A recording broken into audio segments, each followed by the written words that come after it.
माता के अधिकांश स्वरूप सुहागिन की तरह पूजे जाते हैं। फिर माता वैष्णो देवी कुमारी कन्या रूप में क्यों पूजी जाती हैं?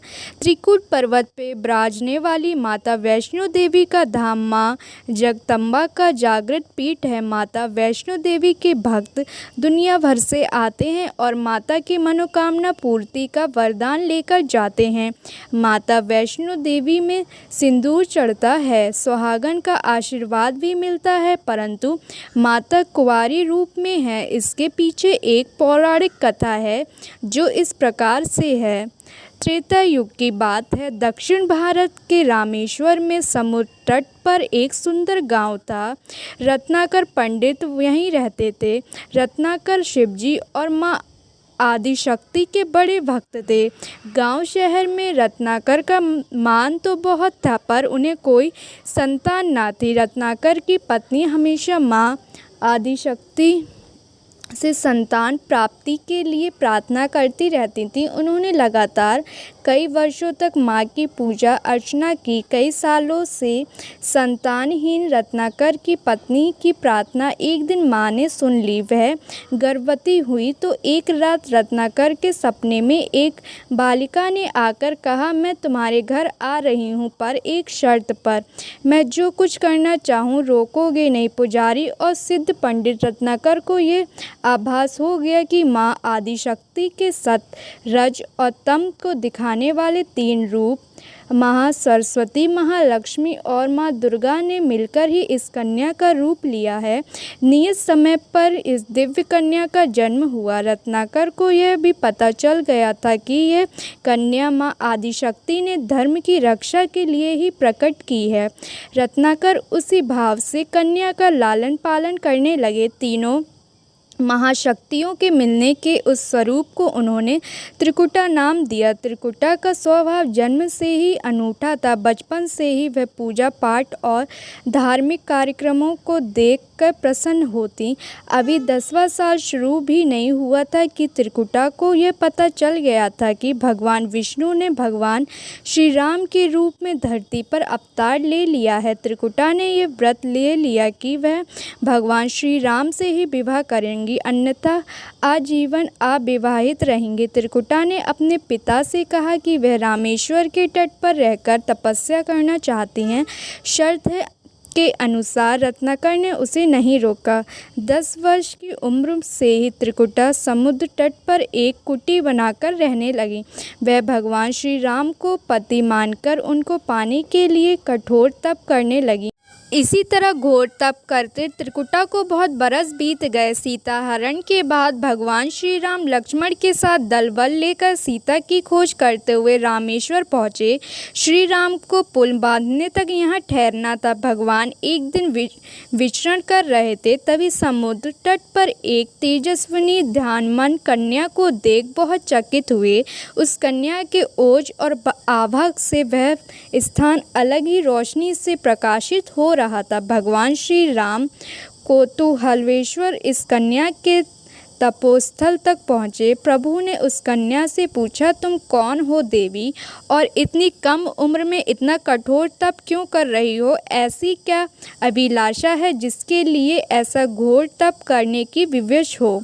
कन्या ने भगवान को विनयपूर्वक प्रणाम करके अपना परिचय पंडित रत्नाकर की पुत्री त्रिकुटा के रूप में दिया। फिर अपनी प्रतिज्ञा बताई।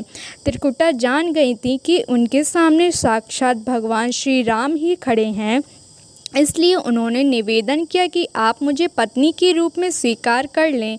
इस पर भगवान श्री राम ने कहा, यह संभव नहीं है। मैं एक पत्नीक रहने के संकल्प में बंधा हूँ। अपनी पत्नी के अपहर्ता को दंड देने के लिए यहाँ तक सेना सहित आया हूँ। त्रिकुटा को यह सुनकर आघात हुआ। उन्होंने अपने कठोर तप का वास्ता दिया और भगवान से विवाह करने की पुनः याचना की। त्रिकुटा ने कहा, प्रभु, क्या मेरा ये तप व्यर्थ गया? मेरे तप में वह शक्ति नहीं है कि आपको प्राप्त कर सकूं। मेरा तप अभी कम है, तो मैं इससे और कठोर तप करूंगी और तब तक जारी रखूंगी जब तक मेरी अभिलाषा पूरी नहीं हो जाती। भगवान ने कहा, जब मैं सीता का पता लगाकर लौटूंगा तब तुम्हारे पास आऊँगा। यदि तुम मुझे पहचान लोगी तो मैं तुम्हारी इस बात पर सही निर्णय करूँगा। त्रिकुटा को इस बात से बड़ी प्रशंसा हुई। उनके तप सफल है। भगवान ने उन्हें वरण का एक आश्वासन दिया है। इस प्रसन्नता के भाव से भरकर त्रिकुटा का उत्साह और बढ़ गया। उन्होंने और कठिन तप करना आरंभ किया। उनके तप का प्रभाव ऐसा था कि उनकी कुटी के आसपास का पूरा क्षेत्र एक अलग प्रकाश से प्रकाशित होता था।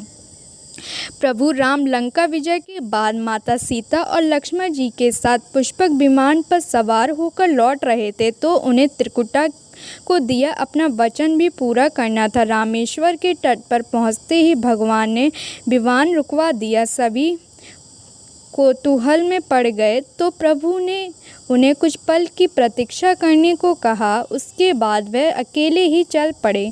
सारी सेना भगवान की आज्ञा के अनुसार वहीं ठहरकर उनकी प्रतीक्षा करने लगी। श्री राम ने एक अत्यंत बूढ़े ब्राह्मण का वेश बनाया और देवी त्रिकुटा के पास पहुँचे। प्रभु उनके पास कुछ पल रुके पर त्रिकुटा उन्हें पहचान न सकी।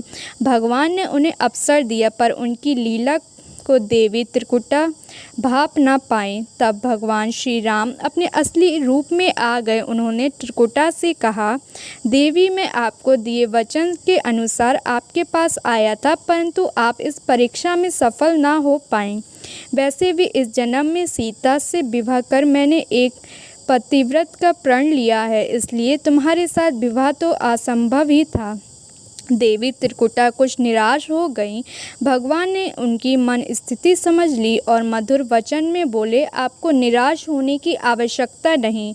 आपका संकल्प पक्का है, इसलिए मैं इसे खाली नहीं जाने दूंगा। इस युग में मैं व्रतधारी होने के कारण विवश हूँ। कलयुग में मैं जब भी कालकी के रूप में अवतार लूँगा तब मैं तुम्हें अपनी पत्नी रूप में अवश्य स्वीकार करूँगा। तब तक तुम हिमालय स्थित त्रिकुट पर्वत पर जाकर तप करो और मेरे अवतार की प्रतीक्षा करो। भगवान ने उन्हें वरदान देते हुए कहा, तुम भक्तों के कष्ट और दुखों का नाश करते हुए इस संसार का कल्याण करती रहो।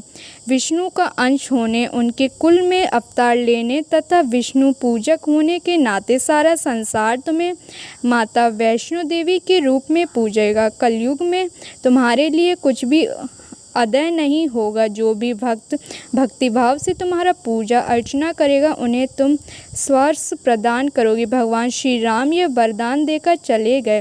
त्रिकुटा श्री राम से मिले इस वरदान से अत्यंत प्रसन्न हुई थी। उन्हें प्रभु के आदेश अनुसार संसार के कल्याण का संकल्प लिया। त्रिकुटा उत्तरी भारत के माणकी पर्वत श्रृंखला की 3 पहाड़ों वाले त्रिकुट पर्वत पर तप के लिए आ गईं। वहीं माता वैष्णो देवी के नाम से विराजमान है।